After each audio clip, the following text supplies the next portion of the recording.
So, ayun guys. Pasensya na kayo. Malat ang aking boses. Napiyok. Tinangkakaso kasi ako. So, may nanghihingi nga ng update. Ayan si ate. So, ito po yung mga aso. Dito na lang po nilagay sa ilalim ng lamesa sa likod ng bahay. Oh man. Ayoko na mag-talk. So, ito na yung mga tuta. Ayun yung kanilang nanay. So, nagsasabing payat yung nanay niya, ay hindi ho kasi kami nag-aalaga dyan. Ngayon lang namin naalagaan yan kasi sa Manila ho kami nanunuluyan. Ang pangit ng boses ko, my God, sorry. Malat kasi. So, ito na po yung kanyang mga junakis. Ayan, ang lalaki na. Ang tataba. Tingnan nyo naman.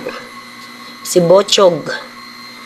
Si Bochog number 1. Hello, Bochog. Wala pa pala silang pangalan. Gusto ko lang siyang tawaging Bochog kasi sobrang takaw nito.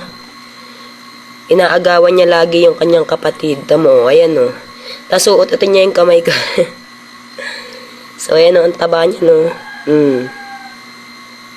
Sobrang taba. O, tingnan. Inuutot niya. Ibig sabihin, gutom na.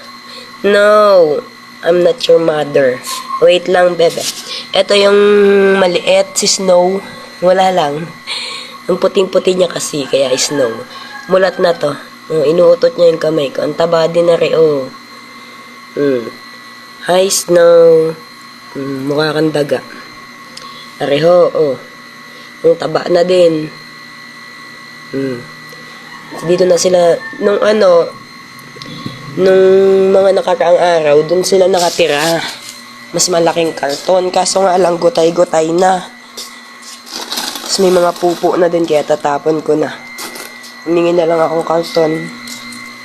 Para din eh. Kasi hindi din sila nag-i-stay sa sa karton. Lagi silang nasa sahig. Lalo pag dedede sila. Kagaya nito, pagkadededehin natin kasi inuutot na yung kamay ko. Yan, ganyan gawain ng nanay niya. Once na ilagay ko na yung mga bilot sa tiyan niya, ayan, ibubukan niya na yung kanyang paa. Prito dede mga tuchu. Tingnan mo, nag-aagawan sila. Diba, tataba na po.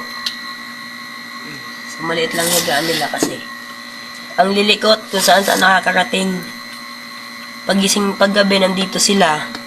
Pagising ng umaga, wala na, hindi mo na mahagilap. Kung saan na nakarating sa sobrang lilikot. So, ayun lang, update sa ating mga bilot. Thank you, thank you.